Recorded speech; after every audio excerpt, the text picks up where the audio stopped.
बिस्मिल्लाहिर्रहमानिर्रहीम अस्सलातु वस्सलामु अलैका या सय्यदी या रसूल अल्लाह अस्सलातु वस्सलामु अलैका या सय्यदी या हबीब अल्लाह।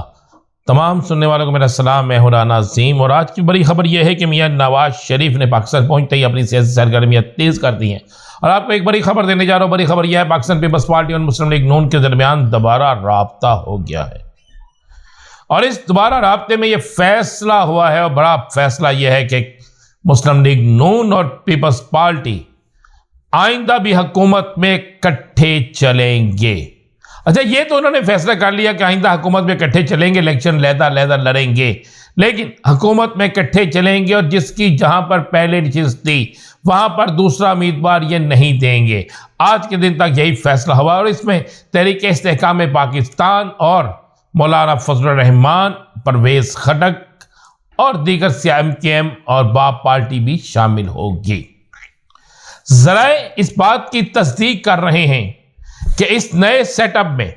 जो नया सेटअप बनने जा रहा है उसके मुताबिक तो इन्होंने यही तय किया है कि आइंदा हुकूमत फिर PDM की टाइप की हुकूमत होगी, जिसमें किसी भी सियासी जमात के पास अक्सरियत नहीं होगी,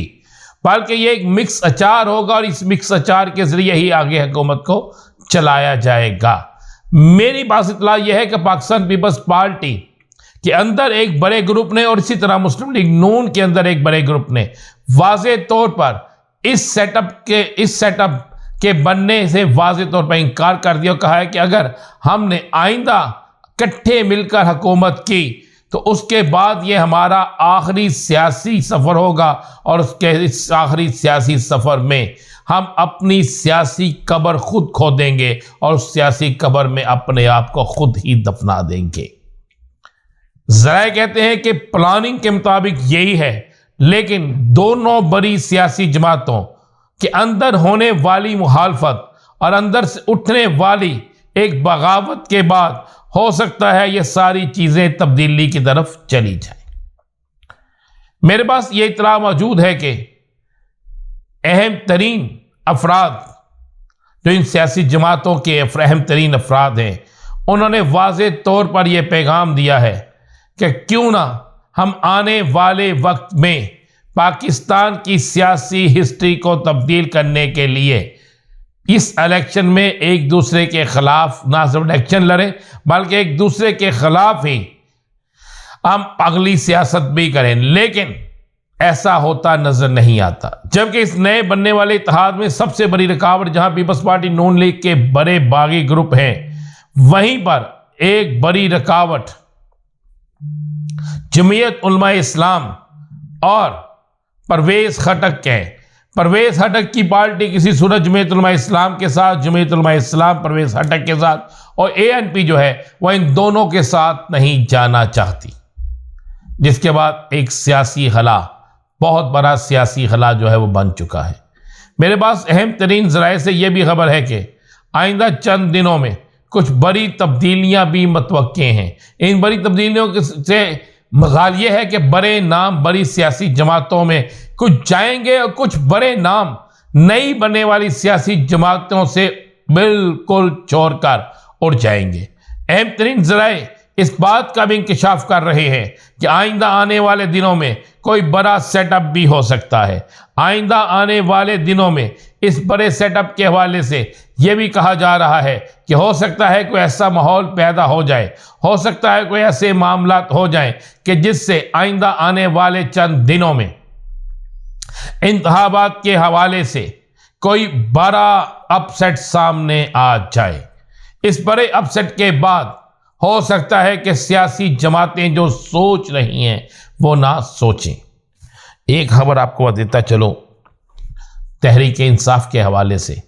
तहरीक इंसाफ के हवाले से मेरे पास ये खबर है कि तहरीक इंसाफ ने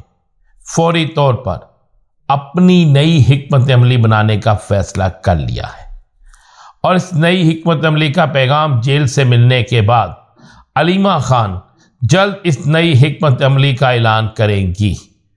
बड़े अहम तरीन ज़राए इस बात की तरफ भी इशारा दे रहे हैं, इस बात का ऐलान भी कर रहे हैं और इस बात को बता भी रहे हैं कि इस नई हिकमत अमली में कुछ चीज़ें ऐसी सामने आ रही हैं कि जिन चीज़ों के सामने आने के बाद एक चीज़ तो बिल्कुल फाइनल है कि पाकिस्तान के अंदर सियासत तेज़ी से ना सिर्फ तब्दील होगी बल्कि पाकिस्तान के अंदर तब्दील होने वाली सियासत में कुछ नए रुख भी होंगे। अहम तरीन ज़राए इस बात का भी इंकशाफ कर रहे हैं कि अगले 48 घंटों में एक बड़ा सरप्राइज़ मिलने वाला है और ये बड़ा सरप्राइज़ तहरीक इंसाफ के क़यादत के हवाले से होगा और ये क़यादत तहरीक इंसाफ की यानी जेल से मिलने वाले अहकामात या जेल से मिलने वाली हदायत सिर्फ़ और सिर्फ अलीमा खान के ज़रिए ही जो है वो मंजर आम पर आएंगी और किसी के ज़रिए वो पैगाम रसानी या वो बात सामने नहीं आएगी। बहुत से और मामलात के हवाले से भी बड़ी डेवलपमेंट्स होने जा रही हैं। मेरे पास इतला ये है कि एक बड़ा करप्शन का केस जो 1.5 साल की साबका हुकूमत का है जिसमें कई बड़े लोगों के नाम आ रहे हैं, उस केस के हवाले से एक बड़ी जानदार इन्वेस्टिगेशन किसी जगह हो रही है और इस जानदार इन्वेस्टिगेशन के बाद कुछ नई चीज़ें सामने आने की तवक्को भी की जा रही है। सदका ज़राए तो इस बात की भी तस्दीक कर रहे हैं कि हो सकता है कि आने वाले चंद दिनों में हालात उस तरफ चले जाएं कि जिसको रोकने के लिए सियासी तौर पर, इंतहाबी तौर पर कुछ बहुत बड़े फैसले भी और बहुत बड़ी तब्दीलियां भी करनी पड़े।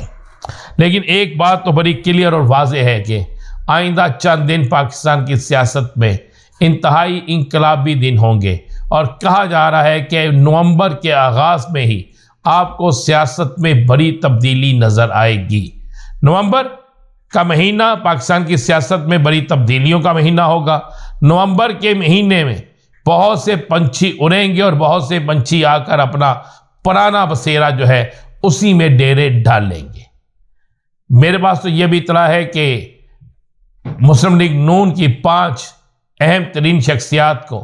कहाँ कहाँ से इंतखाबात लड़ाने हैं, कहाँ कहाँ पे उन्होंने इलेक्शन लड़ना है, इलेक्शन लड़ने के हवाले से उनकी हिकमत अमली क्या है, उनको इलेक्शन लड़ना चाहिए या नहीं लड़ना चाहिए, इस हवाले से तमाम चीज़ें सामने रखी जा रही हैं। सुनने में आया है कि नवाज शरीफ के इलेक्शन लड़ने की इजाज़त के बाद फिर फैसला किया जाएगा कि किन शख्सियात ने ज़्यादा हल्कों से इलेक्शन लड़ने हैं और अगर नवाज शरीफ को इलेक्शन लड़ने की इजाज़त नहीं मिलती, कानून में कोई कदगन आ जाती है, तो फिर मियां नवाज शरीफ के इस कदगन के बाद लगने वाली इस कदगन के बाद कौन नंबर 2 होगा, उसमें शहबाज शरीफ का नाम नहीं है, कौन नंबर 2 होगा और कौन नंबर 3 होगा,